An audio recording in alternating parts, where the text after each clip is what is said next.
What a jolly good show! I know. Shut your letters now.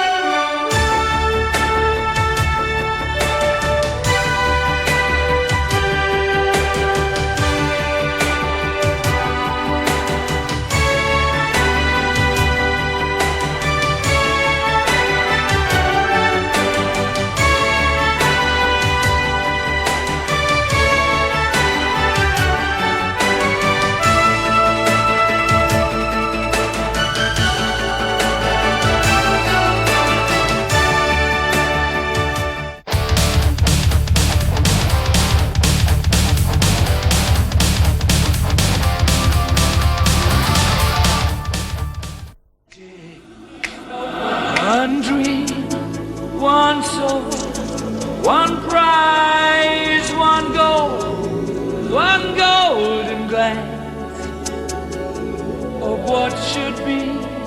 It's a kind of magic. One shine of light that shows the way.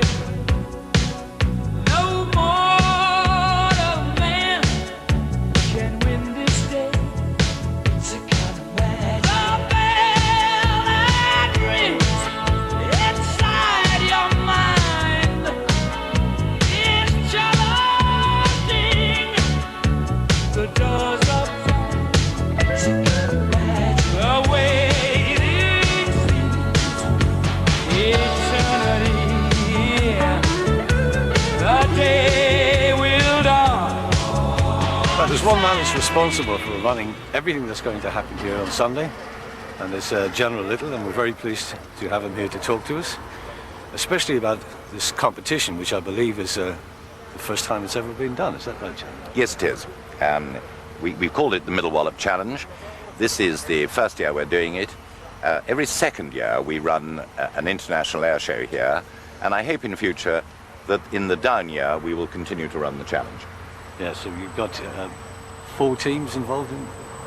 We have 4 teams. What I've done on behalf of Army Aviation and the Army in general is to challenge the Navy and the Royal Air Force and a civilian organisation called the Air Squadron to come and compete against us. So the civilian organisation that comprises of what? It's just there's nobody in the forces at all. I think they've hired in outsiders. I think they've got the Red Devils, for example, from the Parachute Regiment.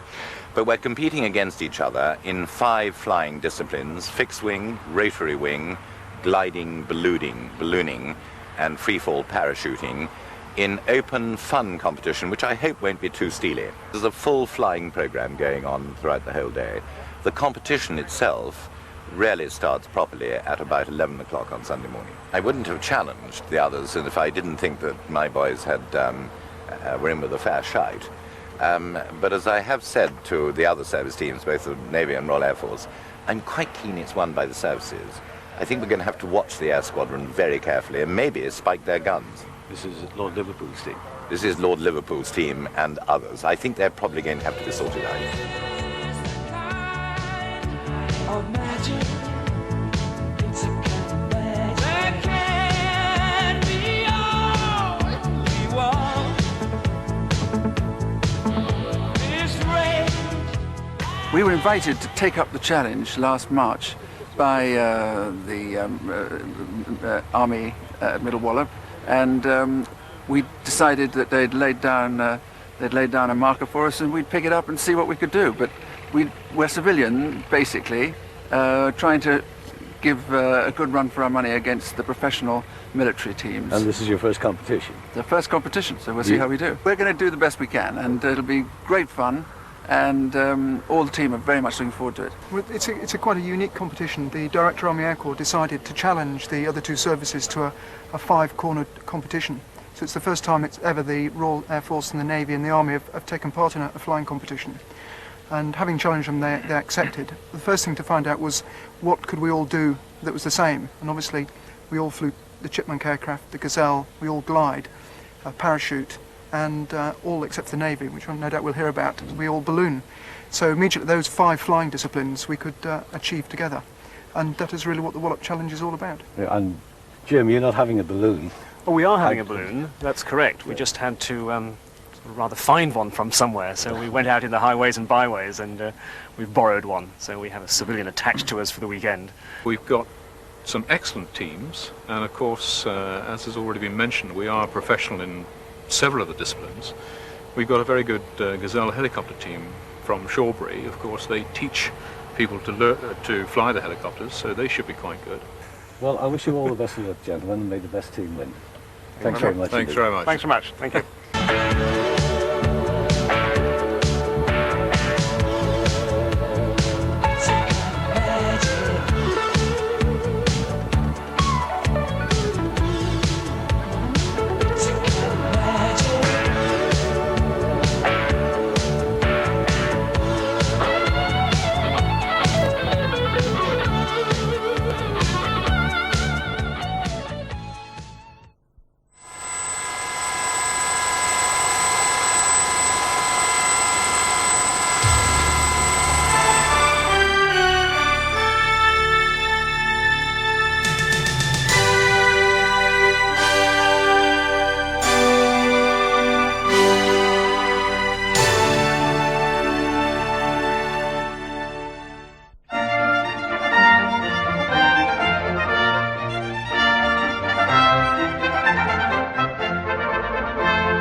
Well, hello. We're here today outside of the Hampshire Brewery.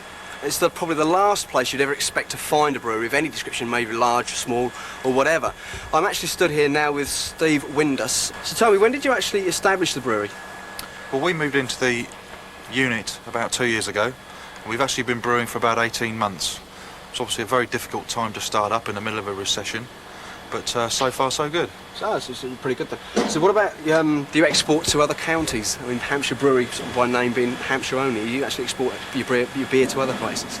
Well, the fundamental idea when we started up was to just supply pubs in Hampshire. Over the last 18 months, the beer has become very popular, and we've had pressure from wholesalers to take it to other parts of the country. And about 6 months ago, we bowed to pressure, and now King Alfred's, Lionheart and Pendragon can be found all over the country. Ah, so not only is it local, it's actually going further afield. Absolutely. Great, that's good for Andover. It's got to be, isn't it? So what sort of range of beer do you actually produce? We only produce real ale, which is living beer. It's cask conditioned beer. It needs to be carefully nurtured both by us and the publican, and for that reason some pubs don't actually serve it. But it's the very top end of the beer market, and it's one we're keen to promote. So it's sort of more qualitative rather than quantitative that you actually supply them? That's right, and when you hear about a new movement in guest beer, that's all cask conditioned beer, and it's where all the growth in the beer market is at the moment. You sell it actually in the original casks, sort of like the oak casks, or is it sold in the sort of the more recognisable aluminium casks? Well, unfortunately, the days of wooden oak casks are almost gone. There's one or two breweries that still use them. We have to be a little bit more practical, and we use stainless steel. So should we take a look inside and have a look round and show us some of your operation? Yeah, come on in.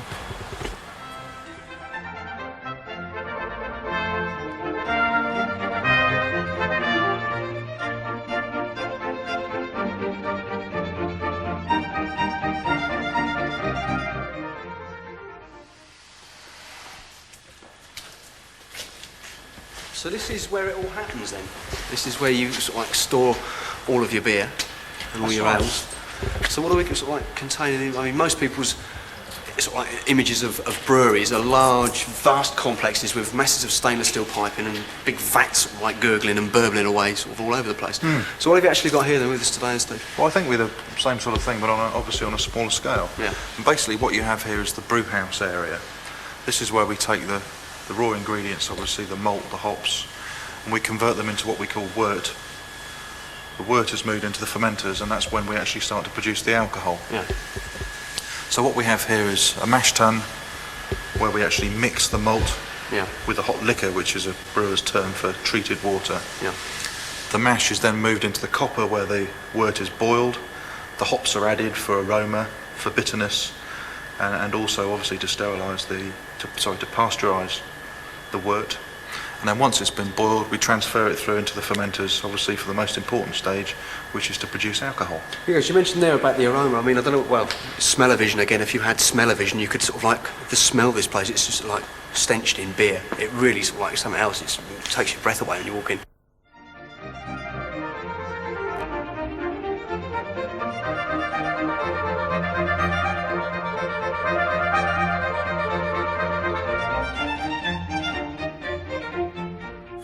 Well, Steve, tell me, where are we actually now then? This is the fermenting room, and this is the most important phase of the brewing process. What we have in here is 1,000 gallons of wort, still not beer. We pitch the yeast, and what happens over the next 3 days is that the yeast works on the sugar in the wort, propagates itself. As you can see, we get quite a bit coming over the top. I'm a bit worried about that. And the byproducts, luckily, are alcohol and carbon dioxide. So at the end of 3 days, we should have some rather tasty beer in tank. And at that point, we put the coolers on, which you may be able to hear in the background, to stop the yeast propagating itself, and then we leave the beer to settle. So that's this room finished. So where do you go from here? Well, next we're going to have a look in the conditioning room, which is where the beer will develop all the flavours that our beers are known for. And we're going to sample a little bit. That's like fun to me. So tell me, Steve, this is what room? This is the conditioning room. This is the last stage of the whole process, and this is where we have beer in tanks held in one of these storage tanks, and it's here that the beer matures. It's a bit very similar to a wine process where all the flavours are allowed to come out, except with beer this takes 2 or 3 weeks rather than 2, 10 or 15, 20 years, depending on which wine you're talking about. We've just introduced a new beer called Lionheart, which is a golden colour beer. It's a slightly unusual colour for most real ales. Most people would tend to expect to see a rich, dark brown colour for their beer. Lionheart is a golden colour, almost towards a strong lager colour. There's a new move in the real ale market towards these colour beers. They're very smooth, rich, fruity, and very drinkable. Once the beer is conditioned to the correct specification, we then rack into casks, which you can see over on the left, and then that beer is ready to go out to customers. No, that's it. Hopefully happy ones as well. Happy ones. Yeah, we're actually off to somewhere now. Have you got any idea where would be the best place for somebody to actually go and sample some good old traditional Hampshire beer? Well, a very good pub that comes to mind would be the Cricketers at Tangley. He's a good example of a publican who's very interested in real ale, taking advantage of the new guest beer enthusiasm that's spreading right across the country. Peter up there has a good range of between 5 and 9 real ales, plenty of choice for you to try from. Good. So we pop over and see Peter over at Tangley at the Cricketers.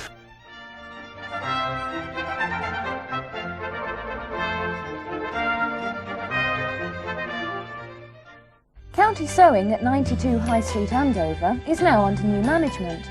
We supply and service leading brands of sewing and knitting machines. We also stock dress patterns, Rose and Hubble dress fabrics and haberdashery. County Sewing, 92 High Street, Andover. Telephone 324 060. Susannah Dressmakers are specialists in bridal and evening wear, day wear, children's clothes, alterations and repairs. Susannah, now at 92 High Street, Andover, above County Sewing. Telephone Andover 33 7139.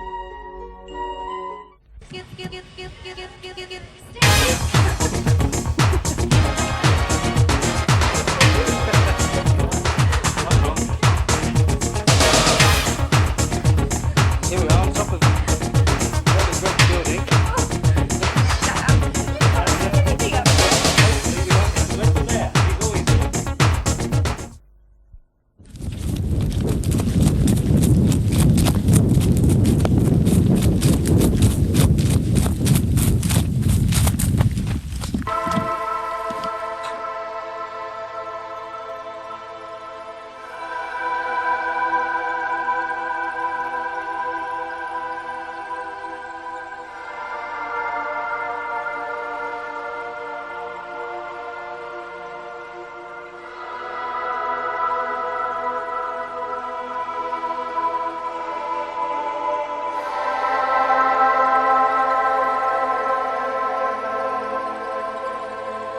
Well, here we are, Reg, outside this field with all these sunflowers.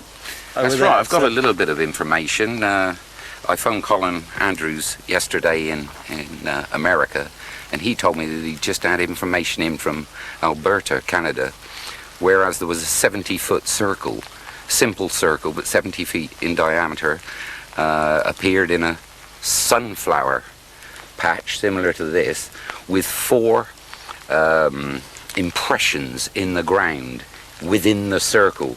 So they're still looking into that.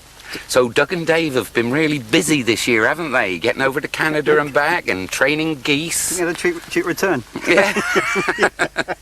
Did he say how the circle was formed with the sunflowers? Did he tell us? I think it was a spiral shape, Oh, and right. it's very difficult to do. I mean, sunflowers, they just snap off at the bottom, and these were bent. Yeah. It had all the characteristics of being a genuine formation, but they're still looking into it, so we should know later. Well, if Doug and Dave have got any ideas, perhaps they'll let us know how this one was done. If they could, bend a few for us, I'd really appreciate it.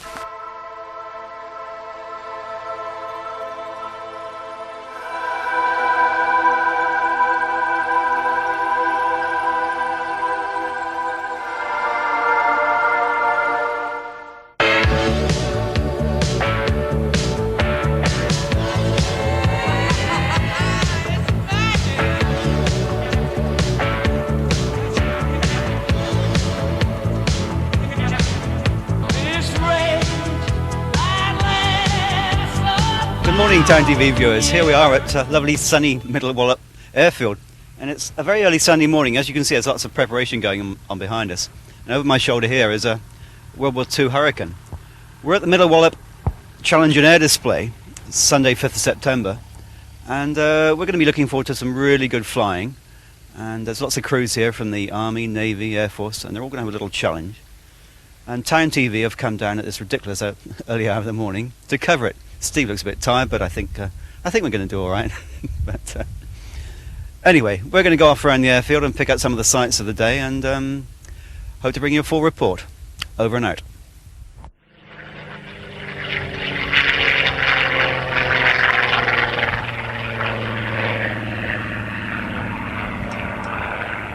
Part of the Wallop Challenge is that one of the 5 disciplines we're going through is parachuting, and the parachuting part we're doing is accuracy competitions. We're running 2 aircraft at the same time, and we've got 2 targets. There'll be a 5-man team going for each target. The 4 best scorers out of that 5-man team will count towards the team score. We do 3 rounds so that it's not just a fluke gets away with winning it on 1 round, and trying to get consistency with the jumpers. On the 4th jump that we're doing today, it's my 1,000th jump, so it's quite a big deal for me, this one. Really? Yeah, I'm looking forward to it immensely. So we're trying to get Steve to capture you doing your 1,000th jump. That'd be quite nice to have, wouldn't it? It'd be very nice. I'll take it home and show the wife. Okay, well, best of luck, and have a good jump. Okay, we'll see you later. Okay, I believe you're actually coming up in the aircraft later, are you? Steve, the cameraman here, is going up in the aircraft, so he's looking a bit nervous, but I'm sure he'll be all right. He'll be all right. Yeah. So what are you going to do with old Steve, the cameraman here? Cause what we're going to do, we're going to tie him into the aircraft, and hopefully as we're getting out of the aircraft, he won't be tempted to follow us, and he'll be able to film us as we're exiting, and for a short while in freefall until our canopy's deployed. Okay, whatever you do, make sure he doesn't lose that camera up there, because that's a very expensive bit of kit. I'm very lucky, apparently. No, we're lucky. Oh, you're lucky? He's lucky, it's all right. I think I'm pretty lucky too, so no problem.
Cue that fish music.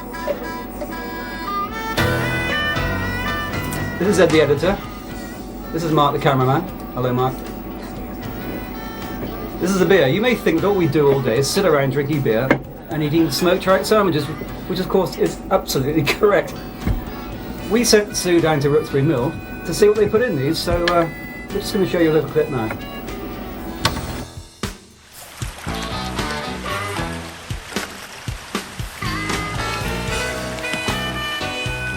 Well, here we are at the operating table.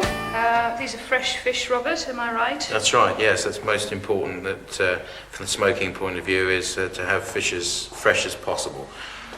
We found that the best results with our own anglers, if they can get the fish in as soon as we can then freeze them and gut them and split them, which is what I'm going to do now. Take it away. Okay, thank you.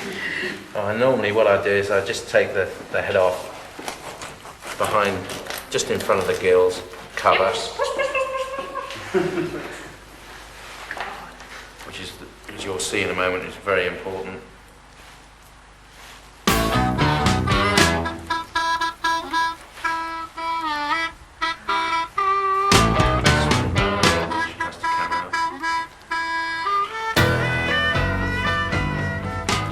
Dispose of those.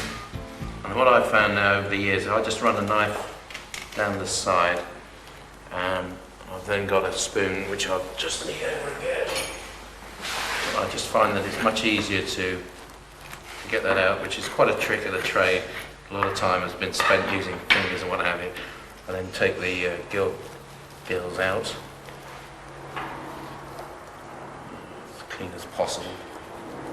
Presumably the sharpest knife available. Yes, that's right. Yes, if you most important that you have a very sharp knife. Now, what I normally do is just run over to get that washed out with a cold tap. Get the worst of the blood out. I then wipe the knife off and then put it just above the backbone. And this is the important bit, just outside of the dorsal fin, and then just cut literally down at a good angle. Put it back. The idea is to fillet the fish with the least amount of flesh left on the bone. You've got a cutlet there. So there's no bone on that at all? No, that's right. The smoked trout is delicious. Very bon. Because of these particular type of fish, there is sometimes a bit of fat, which unfortunately the salt does not get into very much, or very well. So what I do is normally just trim that off, and these days most people don't want any fat anyway. Right. So we just do that side, and then there are different ways of filleting. I've just sort of over the years have found that this is probably the best way, keeping the nice knife as low as you can as possible. As you can see, you do need a sharp knife. That's just disregarded there. There is a small piece of fat, which I find with the bone. I just take that off without cutting too much of the flesh off. So people who do their own home smoking, really, they're not, I mean, it takes a bit of learning to get this Oh, right. it does, yes. I mean, I've been doing it for a few years now. And you can still make an odd mistake, and you get different types of fish too, which take longer to do, and certainly very much fiddlier to do. I have done some cod before now, and conger, and other eels that I've done as well, which take a lot of time. So people can bring fish here, or even chicken maybe? Yes, yes, we do. Smoke for you. That's right, and we do pheasant as well, which is quite an upcoming thing now, and certainly in restaurants. I think people are very much looking for different things to be smoked, for sort of certainly to start the appetizer, the first course. So that's it, ready for the smoke? Well, it's not quite at the moment. What normally we do now is to put a layer of salt on the bottom here. Uh-huh. It doesn't really matter what sort of depth, but as long as it's evenly covered, Doesn't really matter whether it's up or down. You leave the skin on? Yes, you leave the skin on. On very, very large fish, we just scrape the skin, just score it so that the salt goes through. And what I normally do is just lay that down as flat as possible. And then I would just put some salt on top, like so. Now that fish was about 2.5 pounds. I would pat that down. And that will be left there now for about 2 hours. 2 hours? Some of our clients sometimes don't like it too salty and not too smoky. And some like it the other way. So they would ask. Oh right, Yeah, so it's tailor-made smoke. That's right, as you wish. Very nice indeed. It does, in the summer it's a bit difficult because a fish going off, you've got to have it well brined. Yes. We don't actually put it into brine. Some fish we do, the eels we do. We find this is a much easier way of doing it, and it's also secure in the tubs, and it's well pressed down. We then take it out from there after the 2 hours or 2.25 hours, and then wash it in cold water. Then when it's taken from there, then dried. What I normally do is towel dry it, and then hang it. Yeah, and then hang it on a stick in this sort of area to just literally drip dry. Take us to the next stage. Okay. Smokery, is that Yeah, I mean they actually have been smoked, but I mean normally they would be going hung up like this in the other room, drying off, and the next morning would then go to the smoker. Oh, delicious. So there they are, all ready for packaging. And so the customer buys it nice and fresh. That's right. Weighed up. This is ready to go. Yes, it is. Ordered down to the client really. If the fisherman or fisherwoman would like, I think so too. Thank you very much. would like it sliced, we'd slice it into 8-ounce or 4-ounce packs, or as they wish. It goes all around the country. It does. It goes abroad as well. It does. A lot of places abroad. Goes to Australia. It's so nice. I mean, I've often used it instead of smoked salmon. Actually, I think the flavour is stronger. It is, yes. And certainly more distinctive. Always appreciated. Yeah. Yes, always appreciated. Hint, hint. Always appreciated. Okay, let's have a look at the smoking. All right.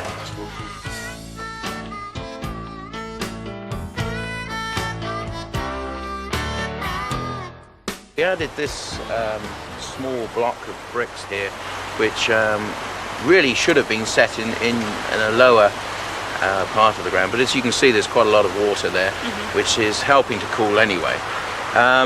We use oak sawdust and oak chippings, which is very important. Any hardwood that you can use, mostly for flavour, is oak.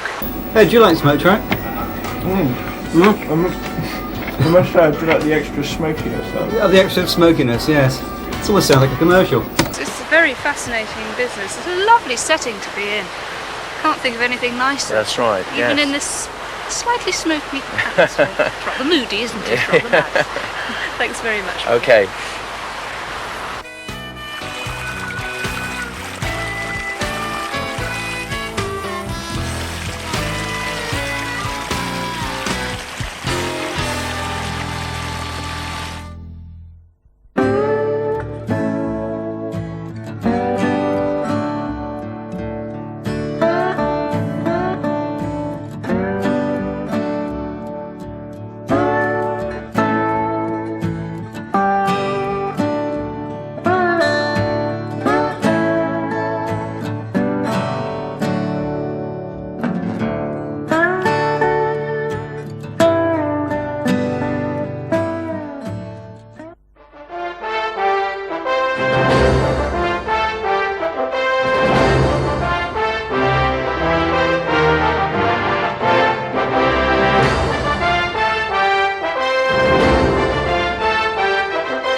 Commercial or domestic, KJM manufacture and install the very best high-security windows, doors and conservatories, unbeatable for looks, durability and price.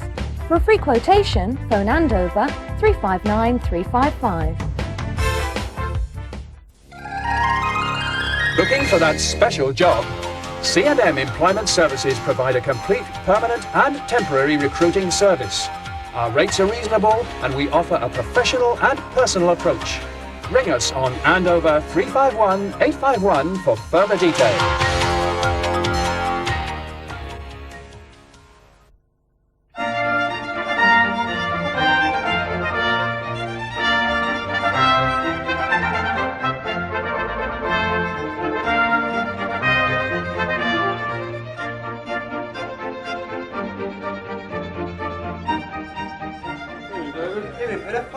Please. How you been? Very well, thanks. Is it? Yourself? Yeah, not too bad, not too bad. Looks like a nice pint you've got there for me. That's excellent. I hope. Hampshire bitter, is it? Yes, it is indeed. Nice. Very popular too. Nice. Because I'm a bit of a lager man myself. I'm not too hot on bitters myself. Well, we'll find that one very light. Do you know what? That's nice. I do like that. It is very nice. Mm. So tell me, Peter, how long have you actually been here? We've been here just over 2 years now. Yeah. But we've had Hampshire beer. We've had in here for, well, since they started, which was about a year ago, last February, I think.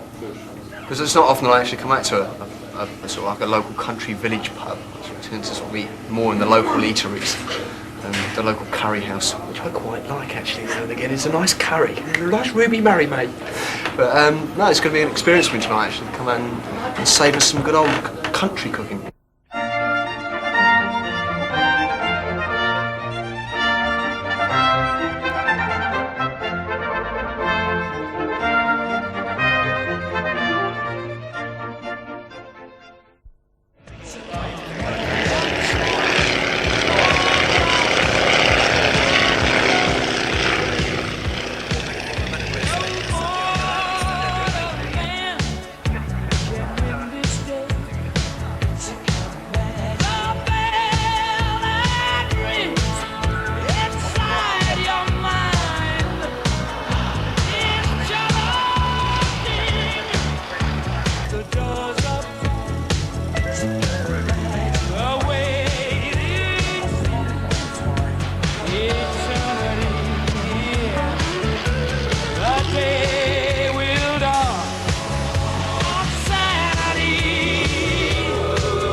Right, we've got Major John Greenhalgh here, the Army team captain. John, how's it going? What's happening today?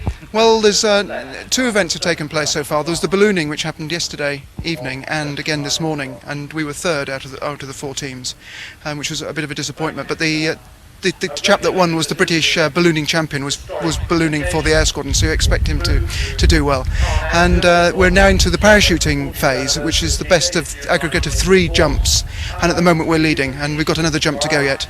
Yeah, we've just been up with Sergeant Danny Ray. He tells me he's got his 1000th jump coming up, so that's quite something in a minute. So yes, we imported him. He's a pilot up at Wattisham with one of our regiments. We imported him for the day because he's obviously Army Air Corps, and he's quite excited to be doing his 1000th jump and be winning the hopefully the parachute competition. Jim Cant's in the Beaver. He's just waiting for clearance to start. The parachutists are still dropping out of the sky, so he's got about another 10 minutes, I believe, before he actually starts the aircraft. He's just done his pre-flight checks and he's waiting for clearance from the tower to start the engines and depart on his display. It's one of the famous old aircraft of the Army Air Corps, the Beaver, isn't it? Yeah, it's a good workhorse. It's now been taken out of service and the Islanders replaced it, but the historic aircraft flight have still got the Beaver, and they show it and fly it at as many air shows as they can.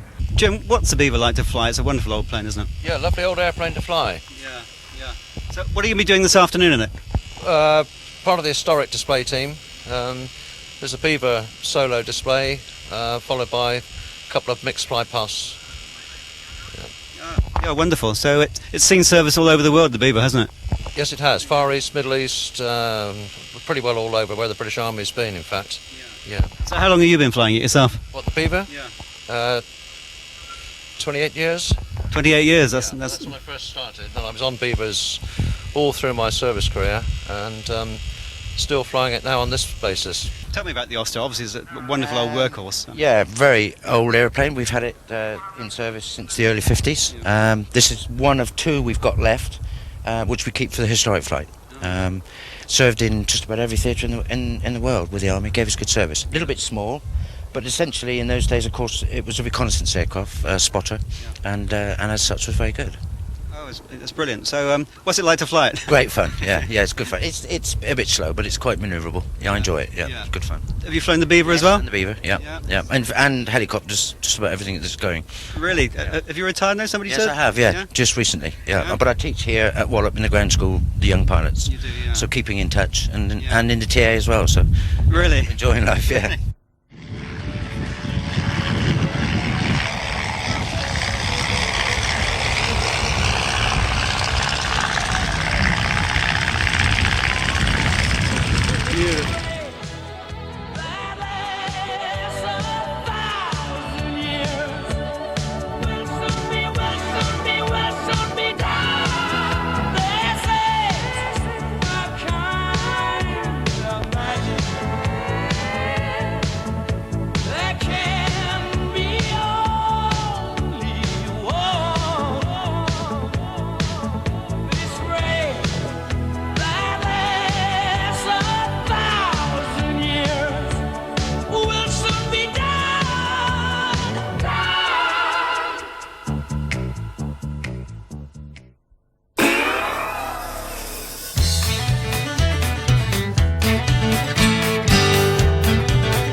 Me and my little show here tonight. If you've enjoyed it, then it's all been fun. Good day, good saying to Carol. Oh no! I'm Carol.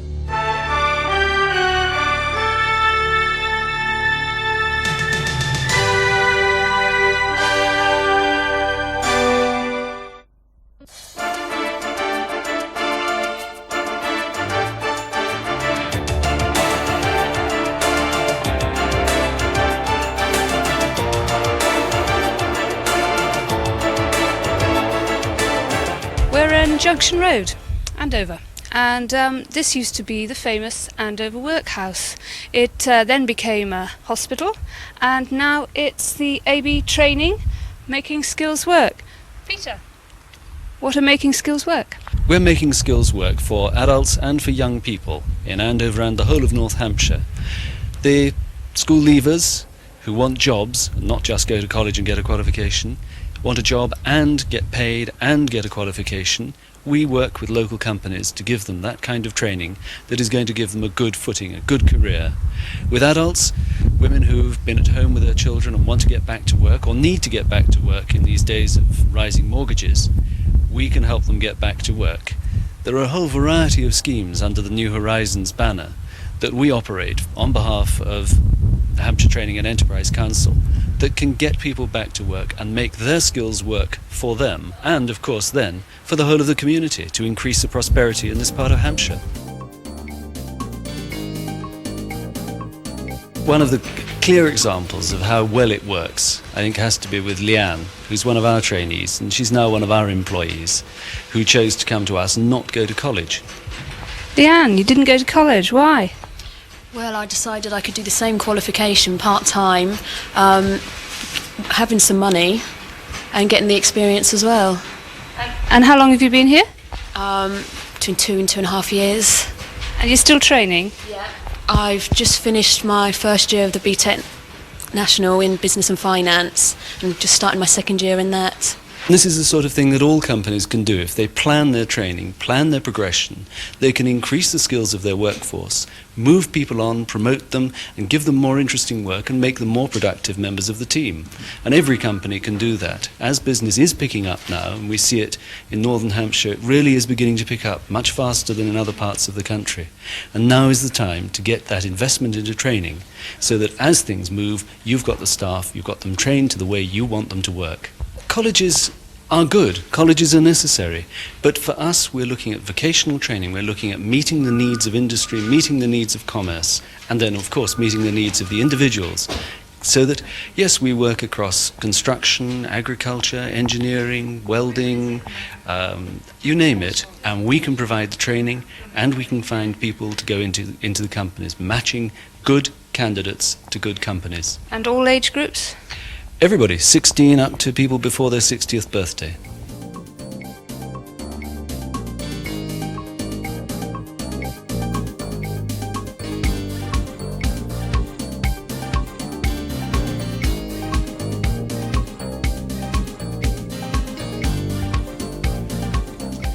So AB Training, what is the link in with New Horizons for training?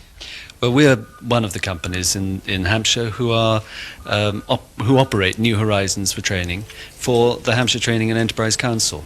New Horizons is the brand name, if you like, to cover all aspects of training in Hampshire, and the name is what it implies. It gives people new horizons, it broadens them, it deepens them, and it brings, we hope, some of the sun back into it. Certainly young people can come to us direct if they know where we are already, or they can be referred by the local college. Many of them, in fact, come to us via the careers service, to whom they go for guidance, of course. Well, I'd like to talk to somebody who has the first-hand views on this. Can you introduce me to somebody? Certainly. Why don't we go and see some of my hairdressers? Well, I've got an interview with Guy, and then they was just like telling me how to get in contact with salons. I had to phone up myself, and then I got an interview here with Mimo. You enjoy yourself? Yeah. What are you doing? You washing hair, blow drying? Washing hair, blow drying, tinting, highlights, things like that. Do you find the scheme works? It works Yes, well? it works very well. It's no different than a normal apprenticeship, and it's quite good cooperations with the AB and Business Stock Training, which it works very well. And they keep an eye on the trainee as she Definitely, goes. yeah. We keep an eye and they keep an eye, so they are well looked after, and in the end of the period it will get a nice apprenticeship.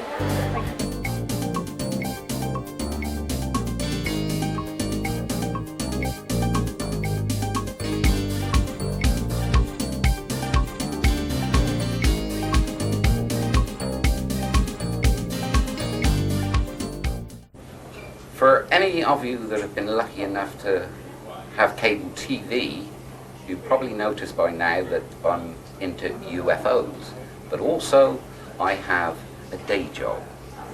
And the day job consists of the trogs. There's 30 years of the trogs. I have been put into the Andover Advertiser as the former lead singer of the trogs.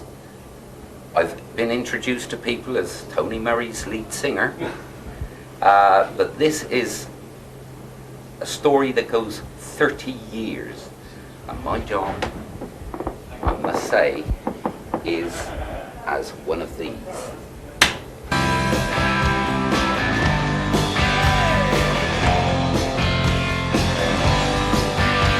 I want to spend my life with a girl like you. And do all the things that you want me to.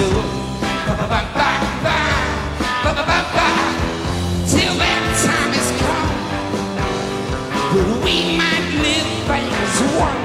Can I dance with you?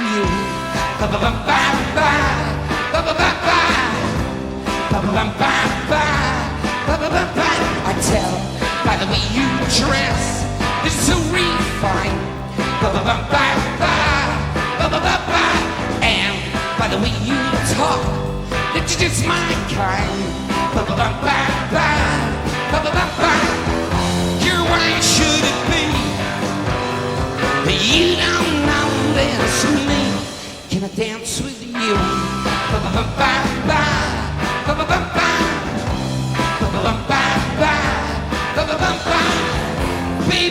baby, is there no chance I can take you for the last dance? All night long, yeah, I've been waiting, not to be no hesitating.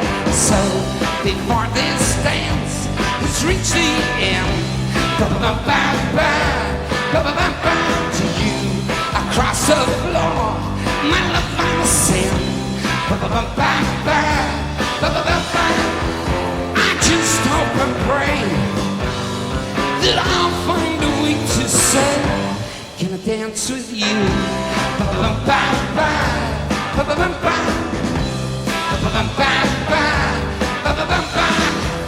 Baby, baby, is there no chance I can take you for the last dance? All night long, yeah, I've been waiting, not to be no hesitating. So before this dance has reached the end, to you across the floor, my love I send. I just hope and pray that I'll find a way to say, can I dance with you?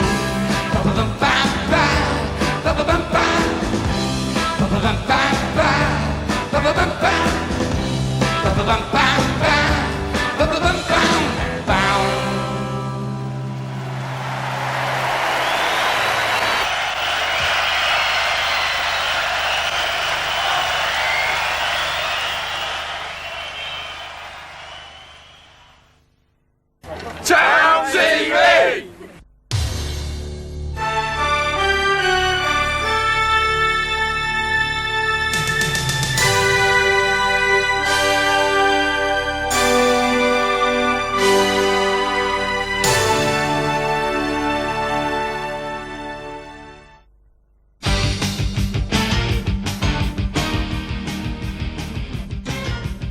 AB Training works to provide quality training, matching people's skills and potential to the needs of local employers, achieving greater prosperity in the community. AB Training is approved by Hampshire Training and Enterprise Council to operate new horizons for training. AB Training, making skills work.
I was amazed to read in the paper, in the local advertiser last week, that we had a UFO sighting in the Clapfords.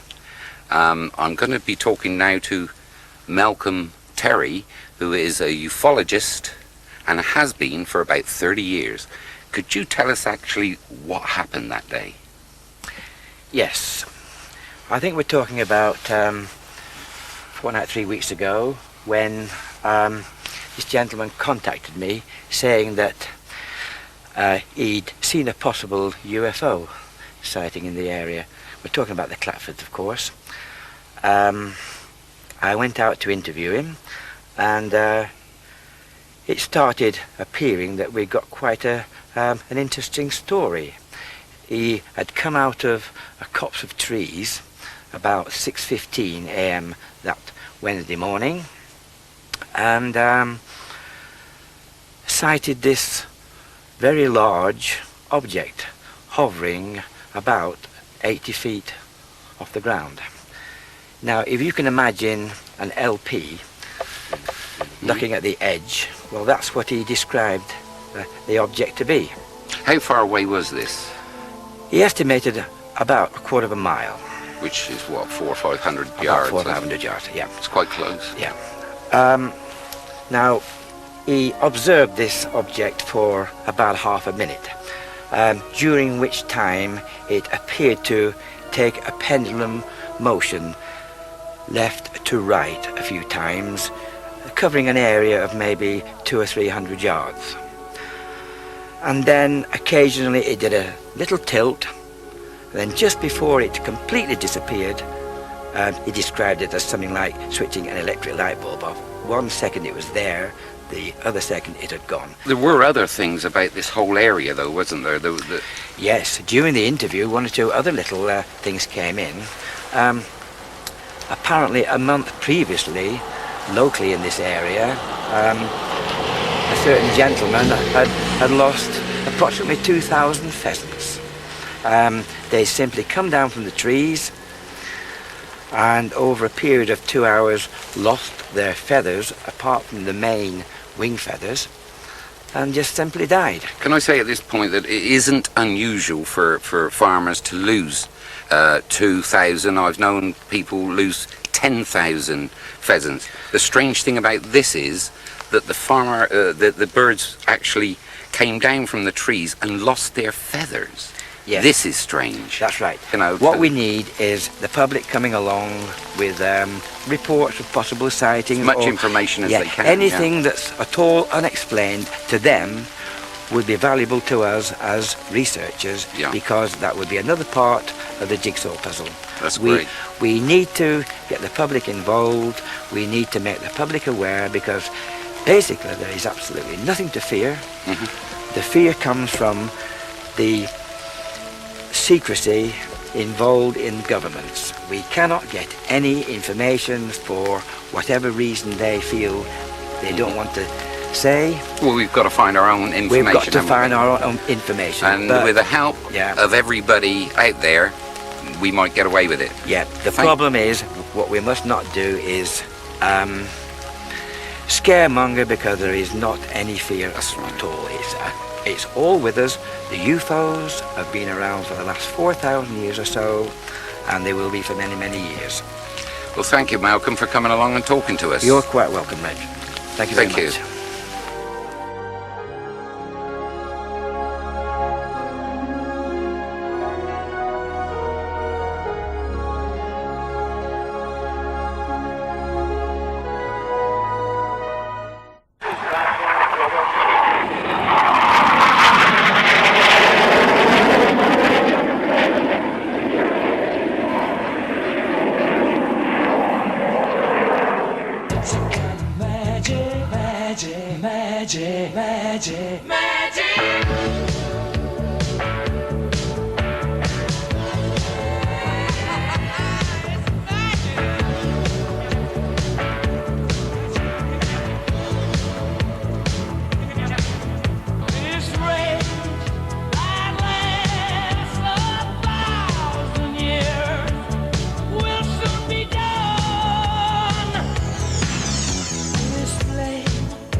Major Kevin Emerson, team manager of the Silver Eagles. That's an excellent display this afternoon. I'm glad you enjoyed it. How do you do that all the time? It's quite amazing. It takes a lot of practice. Yeah. And of course the people who fly it aren't new to flying game. We're all instructors at Middle Wallop. So you are, yeah. I think, as I said on the commentary, which you wouldn't have heard, we've got a total of about 25,000 flying hours between us. Really? That's quite amazing. It's a good level of experience. So how long have the Silver Eagles been going?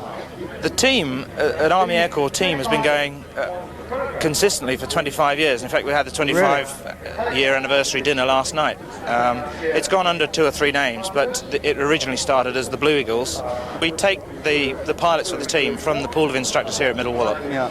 And there's a selection procedure at about January, February time, and we start training in March. The problem is that we're not a full-time team, unlike the Red Arrows, so we have to do all the practices and all the rehearsals and all the displays in the team's own time. So we practice in the mornings, in the evenings and at weekends, so we get the hours in. So it's been a long year for you, really? It's been very tiring. As I said, we've all got students during the week and we work at weekends, but it's all been worth it. It's a very rewarding job.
Oh well. Danny, well done. Thank you. So how was that, your thousands jump? It's pretty wet actually. Was it? I think we got the camera a bit wet there. Camera a bit as well. Never mind, well done. I've got a glass what runs out. Oh, thank you very much. Well done. Yeah. Congratulations. Cheers, Danny. Cheers, sir. Danny, I said to you to have a good one, didn't I, mate? Winner of the Royal Apple. I have no input whatsoever. No, I'm sure. Thanks. Highly purple. Thank you very much indeed. Very well done to all. Yes, excellent. That's a beautiful. Well done. Well done.